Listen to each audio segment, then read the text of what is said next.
윤석열 대통령께 드리는 상소문. 존경하는 윤석열 대통령님, 얼마나 노고가 많으십니까? 힘내십시오. 85%의 든든한 애국 국민이 있습니다. 저 임기아는 평생 나라와 국민과 함께 청빈하게 살아오면서 이런 개같은 정치, 개같은 성직자, 개같은 지식인을 처음 보면서 그래도 희망을 갖고 펜을 잡았습니다. 첫째, 개같은 정치를 살펴보겠습니다.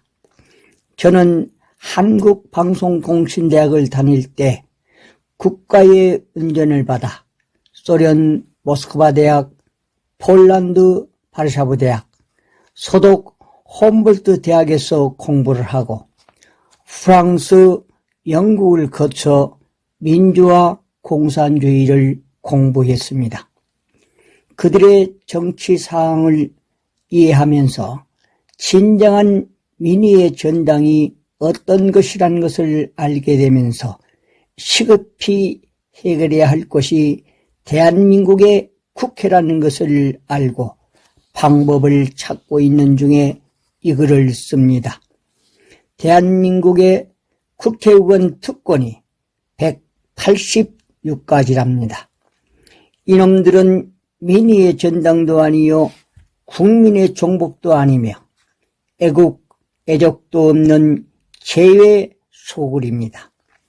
재외 소굴이란 뜻은 전과 사범을 비롯해서 담을 넘어 도둑질하는 자, 나라를 팔아먹으려고 간첩질을 하는 자, 데모하다가 감옥살이 하는 자, 행행색색 헤아릴 수 없는 도둑놈들이 민의의 전당 안에 가득히 쌓여 있습니다.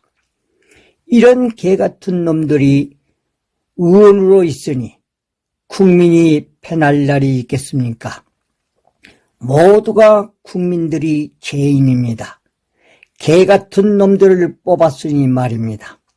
좀 더 자세히 밝히면 아래와 같습니다. 의료실, 이미용, 헬스장은 의원 가족까지 무료 혜택을 받고 고성에 있는 국회의원 수련장도 배우자, 행제까지 무료 사용을 한다는 것입니다. 이런 놈들이 국민의 종복이라니 믿기지가 않습니다. 공과 사도 구별 못한 놈들이 어찌 국민의 종복이 될 수 있겠습니까? 이들은 국민의 종복이 아니라 국민의 죄악입니다. 의원 한 명 밑에 비서관을 포함해서 9명의 직원이 있습니다. 유럽의 국회의원은 국회의원 4명 밑에 비서 1명이 업무를 처리하고 있으며 의원들은 도시락에 자전거로 매일 자신의 구역을 돌면서 국민들의 일을 돕고 매일 일지를 기록해 의원 열람실에 보관하여 국민들이 언제라도 볼 수 있게 한답니다. 이것이 진정 민의의 전당을 구현하는 기름을 알고 감동을 받았습니다. 우리 의원들은 국민의 종복은커녕 국민을 우롱하는 악법의 결장이 되어 더 이상 국회의 존재 의무를 무색해 하고 있습니다. 둘째, 개같은 성직자를 들어보겠습니다. 성직자는 많은 국민의 존경의 대상이요 성스러운 삶의 표본이 되어야 할텐데 북한 사회주의의 앞잡이는 말할 것도 없고 대통령이 국제 업무를 마치고 돌아오는 비행기가 땅에 떨어져 박살나게 해달라고 이사를 드렸다는 박주환 신부 같은 놈이 전국에 한두 명이 아니라 정의 구현 사재단 이놈들이 세상을 농락하고 있습니다. 이놈들을 몽땅 묶어 그놈들이 좋아하는 평양공항에 내치면 어떨런지요. 3억이란 뜻은 한마디로 국민을 위한 서비스입니다. 오늘날 세상이 타락한 것은 신부나 목사 그리고 스님이 시대적 정신을 망각하고 타락했기 때문입니다. 진정한 3억의 서비스는 옴니버스 옴니아입니다. 모든 일을 위해서 모든 것이 돼야 하는 것입니다. 셋째, 개같은 지식인. 지식인이라면 적어도 참과 거짓은 구별할 줄 알아야 지식인이라 할 수 있다고 생각됩니다. 하버드 대학을 나온 백낙천이나 서울대학교 총장과 교수 그리고 학생들도 이와 같은 구별을 못한다면 과연 지식인이라 할 수 있겠습니까? 공산주의 나라 소련의 모스크바 대학 부총장이 90분 강의 중에 박정희 대통령은 육군소장 때 혁명을 일으켜 중진국을 만들었다. 앞으로 세계 선진국을 만들 것이다 라고 말했습니다. 그러면서 소련 장군들은 한국보다 몇 배 더 많지만 산에 서 있는 소나무와 같다고 해서 공산주의의 맹점을 신랄하게 비판할 때 나는 우렁찬 박수를 쳤고 다른 학생들도 함께 따라 박수를 친 것입니다. 나라가 잘못 가고 정치가 잘못 갈 때는 지식인이라면 힘을 합쳐 나라가 바로 가고 정치가 바르게 갈 수 있도록 행동으로 보여야 하는데 먼 곳에서 지켜만 보는 지식인은 지식인이 아니고 협작꾼이나 다를 바 없다고 생각합니다. 저는 시인이며 82세의 사회복지 박사 공부를 하고 있는 대학원생이며 공무원을 한 사람입니다. 2년 전 대통령 선거 때 얼마나 노심초사했는지 간이 콩알 만큼 작아졌답니다.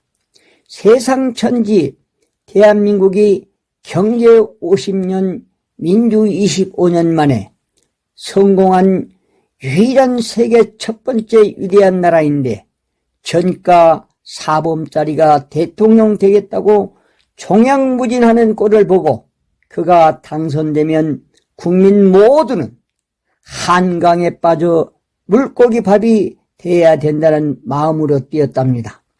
역시 하느님은 대한민국을 어이피 여겨서서 윤석열 대통령을 뽑아주셨습니다.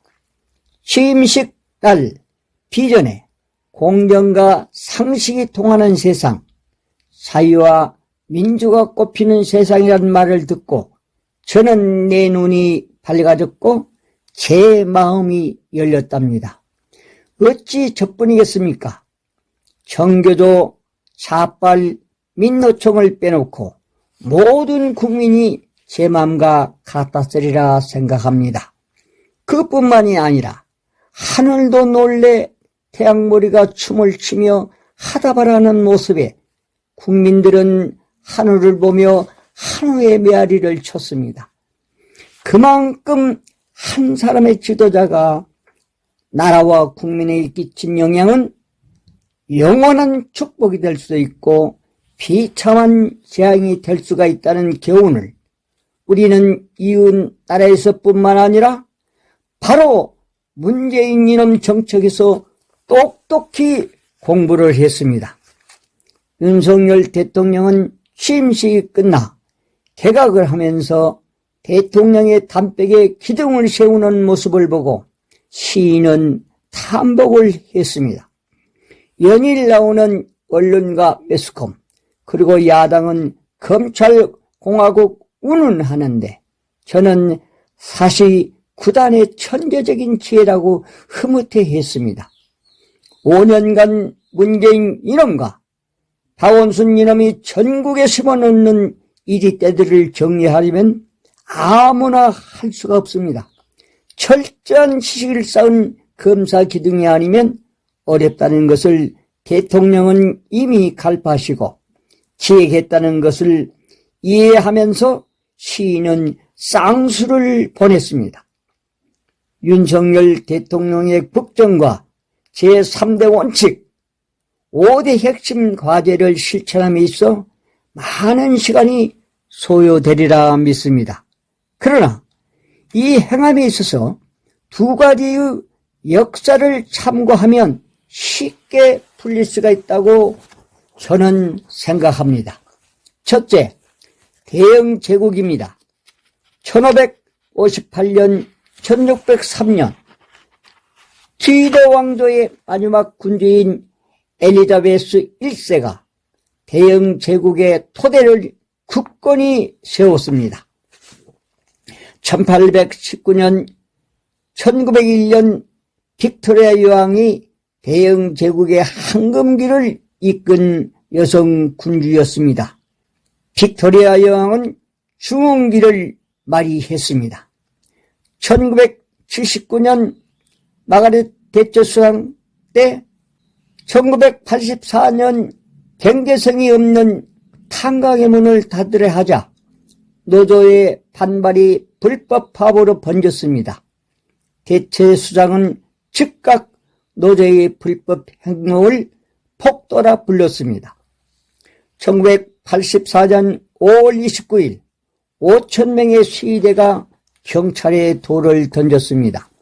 그러나 경찰의 한계를 보고 즉시 대체 수상은 경찰 기동대를 동원해서 노조를 밟았습니다. 69명이 다쳤고 1만 명이 체포되었습니다.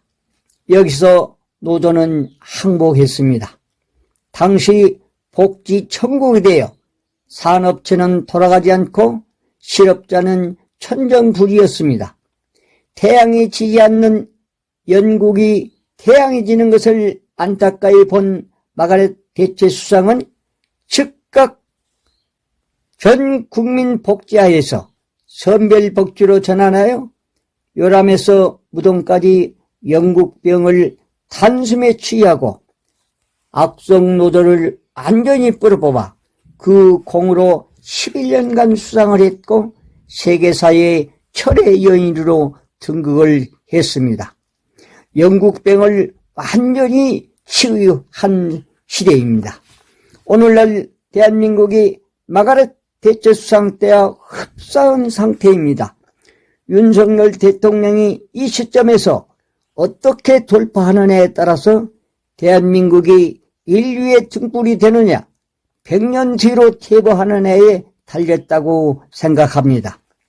대한민국의 영웅들 건국 대통령 이승만, 우남은 잃어버린 조국의 독립을 위해 배추 한 포기, 소세지 한 개, 감자 2개로 배를 세워가며 밤낮을 가리지 않고 독립운동에 앞장섰습니다. 미국 청년들 3,000명 앞에서 목이 터져라 사우스 코리아를 외쳤고 교회 집회를 3,000번 찾아다니며 한국의 독립을 외친 애국자입니다. 이러한 건국 대통령을 끝까지 타양해서 고독의 참을세를 물린 국민들이 우리들입니다. 90평생 고국이 그리워 눈물로 세월을 보냈으나 죽음으로 참을세를 풀게 한 국민들이 되었습니다. 참으로 못된 국민입니다. 회개하고 반성해야 됩니다. 중흥 대통령, 전쟁을 좋아하는 국민은 망하게 말합니다. 전쟁을 잃어버리는 국민도 위험하다. 박정희 대통령의 말씀입니다. 중국 등소평, 싱가포르 이강요, 소련 고르바초프, 미국 클린턴 대통령, 기타 많은 세계 지도자들이 박정희 대통령을 멘토로 모셨고 세계 지도자들은 박정희 대통령을 위대한 세계사적 지도자라고 혹평을 했습니다. 그런 세계적인 위대한 박정희 대통령이 홀대받게 된 원인을 치유해야 된다고 시인은 생각합니다. 놀란 것은 간악산 기술의 서울대학이 있습니다. 이 대학을 집계한 지도자가 박정희 대통령입니다. 나는 이 대학에서 방송통신대학을 공부했습니다. 공부하면서 지도자의 고마움을 새삼 느꼈습니다. 인재를 육성해서 대한민국을 선진화하라고 한 박정희 대통령의 기념관은 서울대학에 없습니다. 그러나 공산당의 종주국인 시진핑 기념관은 있으니 서울대학 총장과 교수 그리고 학생들이 미쳐도 유분수지 세상 천지 이럴 수가 있겠습니까? 서울대학 총장과 전 교수들 그리고 서울대 학생들에게 묻겠노라. 과연 당신들이 이성이 있는 놈들인지 아니면 이러고서도 지식인이라고 할 수 있을지 답을 하고 당장 시진핑 기념관을 없애고 박정희 대통령 기념관을 세워라. 이것이 국민들의 명령이다. 이런 작태는 우리 교육이 죽었기 때문이라 시인은 생각합니다. 이번 윤석열 대통령은 우리의 교육을 죽게 한 놈을 찾아내서 죽을 때까지 감옥에 쳐놓고 모든 재산을 몰수해서 다시는 교육이 죽지 않게 천년 교육을 세워주시기 바랍니다. 교육으로 인하여 모든 것이 망가졌습니다. 하루빨리 교육의 원점에서 다시 시작해야 합니다. 통일 대통령 윤석열, 시인은 윤석열 대통령이 통일 대통령이 될 수 있다고 확신하는 세 가지 근거를 요약하렵니다. 첫째, 사법고시를 9번 만에 성공했습니다. 우리말에 10번 찍어 안 넘어간 나무 없다고 했습니다. 이만하면 고집이 10단이 넘습니다. 그래서 대한민국을 바로 세울 수 있다고 확신합니다. 둘째, 후삼국의 3강자를 살펴보면 알 수 있습니다. 첫째, 궁에 왕자 신분으로 아버지 없이 자라나 역경을 딛고 왕이 되었지만 의심이 많아 불신 때문에 간계 형성을 못해 간신법을 만들어 결국 부하들이 떠나고 아내와 아들까지 죽이고 최후를 맞이했습니다. 둘째, 견훤, 평민 출신으로 왕이 된 걸출한 사람입니다. 견훤한테는 술과 여자를 좋아한 아버지 아자개가 있습니다. 견훤의 발목을 잡는 아버지 아자기 때문에 견훤이 불같은 성미로 변해 신하들이 떠나갑니다. 더욱 놀라운 것은 아들 신검에게 배신당하자 아버지처럼 앙건에게 기순했습니다. 셋째, 왕건, 고려를 창건한 앙건의 아버지는 어린 아들을 데리고 다니며 사람 사귀는 법, 세상 살아가는 지혜를 전해주고 따뜻한 아버지 품에서 자란 앙건은 부하들과 두터운 신뢰를 쌓고 후삼국을 통일하는 데 대업을 이루었습니다. 훌륭하게 성장한 유인들 뒤에는 바위와 같은 아버지가 있습니다. 윤석열 대통령의 아버지 윤기준 교수는 1931년 생입니다. 93세에 소천을 하셨습니다. 연세대학교 상경대 응용통계학과 창립 멤버입니다. 수많은 제자를 길러냈고 아들 윤석열을 엄격히 교육시켜 교육의 지붕이 고무호수였습니다. 그만큼 엄한 교육을 받고 성장했습니다. 어머니 최경자는 이하여자 대학교 교수입니다. 평생 화학을 가르치셨습니다. 인자하고 자상하십니다. 윤석열 대통령은 역대 대통령 중에서 이러한 훌륭한 부모님을 모신 분은 단 한 사람도 없습니다. 그래서 시인은 확신합니다. 세계 위대한 영웅들은 훌륭한 부모 밑에서 자란 사람들입니다. 윤석열 대통령은 자식이 없습니다. 부모의 정신과 삶의 철학과 자식이 없으니 국민 모두가 가족이란 정신으로 대통령의 책임을 다하면 분명코 세계사적 영웅이 될 수 있다고 확신합니다.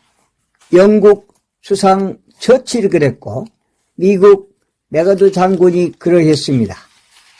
건국 대통령 이승만, 중흥 대통령 박정희, 통일 대통령 윤석열이 되게 해야 되겠습니다. 위대한 나라를 만드느냐 만드느냐는 대통령 자신에게 달렸습니다. 대통령이 나라의 정통성과 법치를 행동으로 솔선수범하고 국민에게 보여주는 것입니다. 다시 말해서 스웨덴의 타게 일란드라 총리처럼 청렴, 결백, 정의, 신뢰로서 행복한 나라를 만드는데 소통과 믿음을 가져야 합니다.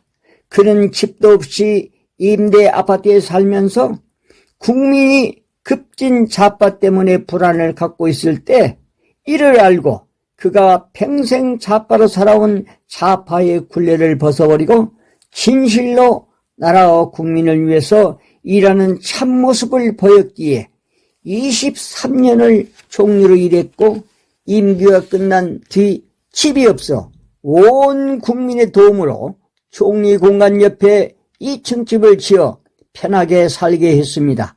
그가 스웨덴 영웅이 된 것입니다. 타게 일란드라의 모교회의는 소통의 장이 되었습니다. 저는 한국문인협회 남북문인교류위원 간사로 일을 할 때 북한 전문가와 논의해서 당시 65명을 모시고 북한을 가려고 허락을 받아 문인협회 이사장한테 보고를 해달라고 위원장을 보냈습니다. 문인협회 이사장은 누구의 아이디어냐? 위원장은 간사 임기안의 아이디어라고 했습니다. 이유는 동독과 서독을 직접 보고 베를린 장벽을 보는 순간 뜯긴 결과입니다. 통일은 갈라진 동포가 서로 앙내한 데서 길이 트인다는 진리를 깨달았기 때문입니다. 문인협회 이사장은 위원장한테 임원들이 먼저 북한을 갔다 오고 2차로 위원회가 가도록 해달라고 위원장한테 지시를 했습니다. 나는 이사장의 뜻에 따라 위원들에게는 다음 기회로 이루었습니다. 문인협회 임원 50명을 모시고 북한을 방문해 동토의 땅을 봤습니다. 그들은 지금도 마을 입구에 총을 맨 구인들이 지키고 있으며 사이 없는 삶을 살고 있는 것을 보면서 동토의 아픔을 새삼 느꼈습니다. 전교조, 자빨, 민노총, 이 자들은 자유와 민주주의를 외면하면서 자유 대한민국에 온갖 못된 짓을 하며 나라와 국민들을 불안하게 하는 이유가 과연 뭔가? 정부는 강력한 법적 조치를 취해 북한을 좋아하는 놈은 북한으로 퇴출하고 제3국을 희망한 놈은 제3국으로 퇴출하도록 하고 자신의 잘못을 반성한 사람은 소속 단체에서 해방시켜 조건 없이 훈방 조치해서 다시는 나쁜 활동을 못하게 해야 될 것입니다. 스웨덴 타게 일란드라에 이어 바슬라프 하벨에 대해서 논하렵니다. 체코의 바슬라프 하벨은 희곡 작가였습니다. 공산당은 하나부터 열까지 거짓의 삶이다. 고로 공산당은 인간의 가치를 구현할 수 없다는 신념에서 체코에서 더 이상 존재할 수 없는 집단으로 생각하고 바슬라프 하벨은 벨벳 운동을 펼쳤습니다. 온 국민이 동참하여 무혈혁명으로 공산당을 몰아내고 민주주의 나라를 세워진 것입니다.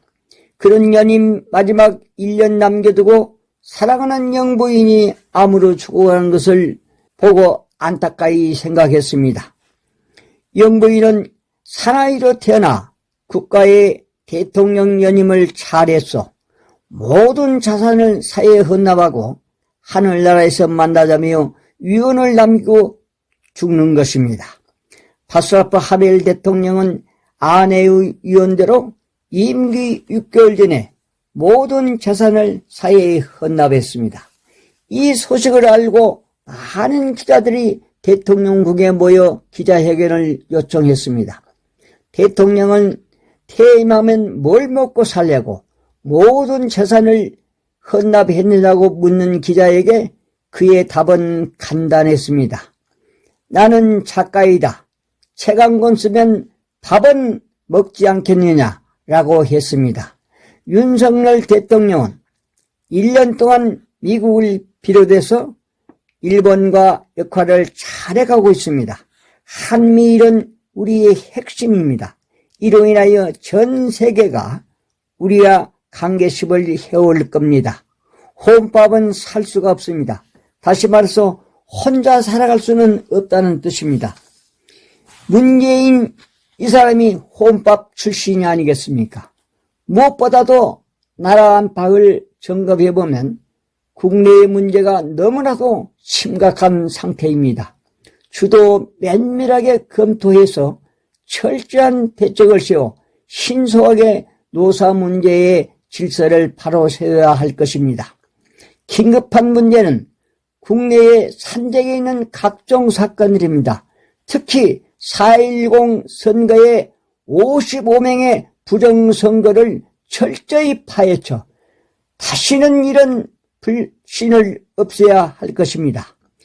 이들을 한시라도 방관한다면 큰 문제가 발생될 수가 있는 만큼 철저하게 감독 감시해서 하루빨리 마가렛 대처법과 타겟 일란드라 법칙을 활용한다면 난국을 능히 해결할 수 있다고 생각합니다.